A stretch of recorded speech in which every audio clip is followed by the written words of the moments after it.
Tatiana Abelos, and I'm in the Industrial Agriculture group. To define industrial agriculture, this refers to the process of controlling the growing, harvesting, and the process of food using technology.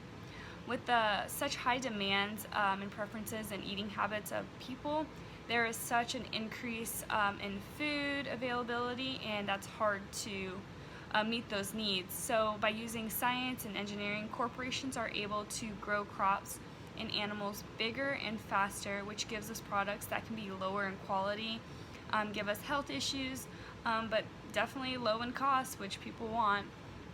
The problem with this is that it's done in such a way that it's unsustainable.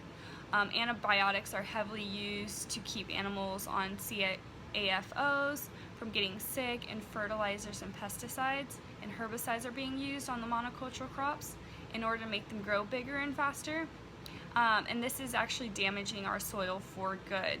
So this is definitely an issue for us.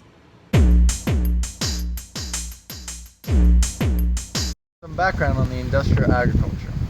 So industrial agriculture is the modern form of agriculture that started around the end of World War II and became the dominant model for producing food in the United States. It took the production model from the Industrial Revolution and factories and took it to poultry, livestock, and most notably, the crops.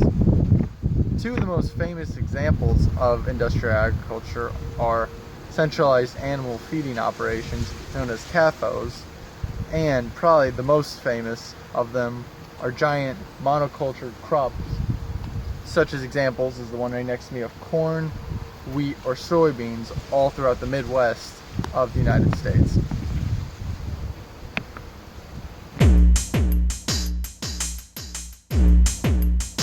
So two big pros for industrial agriculture are that it's inexpensive because food is being processed at a faster rate, and also it brings about a lot of job opportunities because they are such big operations. They require a large number of people working on them. And two big cons for industrial agriculture are that it's a form of animal cruelty because the animals are being fed things they shouldn't be eating.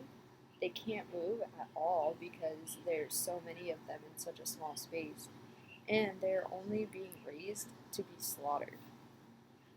Also, another big one is the extensive damage it's doing to the environment. The land surrounding these large farms can't handle the amount of waste these animals are producing, which contributes to land, air, and water pollution to the areas surrounding them, which significantly affects our quality of life.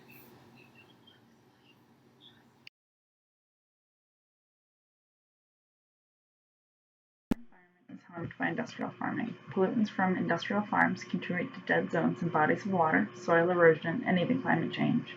Monoculture crop growth depletes soil fertility and requires heavy fertilizer use to maintain use of the fields. Climate change is exacerbated by the chemicals and waste products such as manure on the farms, as well as impacted by the fossil fuels required to transport plant and animal products from the farms and confined feeding animal operations to the markets where they'll be sold. It is frequently hundreds of miles away, if not thousands. Finally, land on and around industrial farms suffer from lost biodiversity due to harsh nature of the industrial farm. This includes monoculture fields, heavy chemical use, erosion, and even farmers themselves reducing the natural ecosystem services of an area. Over time, all these damages can worsen and become permanent. Continuing to rely on industrial farming is a vicious cycle which will do nothing but worsen our environmental concerns while masquerading as the most efficient means of food production.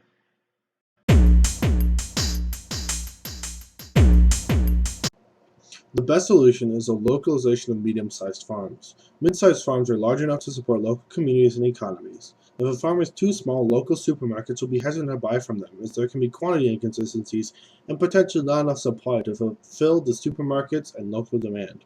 Additionally, Mid-sized farms are easy enough to restructure and innovate. My grandfather and uncle operate a medium-sized farm of about 1,000 acres, and they always try to be ahead of the curve, trying new sustainable approaches to farming. They are most excited about a new technique called no-till, or zero-tilling, in which the crop waste of the previous years is left on the field and not tilled over. This eliminates man hours and the diesel consumption of tilling and vastly improves soil health and nutrition, which in turn provides better crop and economic yields and protects against erosion. The economic and environmental payoffs are very short, usually less than 5 years. Encouraging and informing farmers of sustainable practices like these and showing them the economic benefits of such actions is crucial.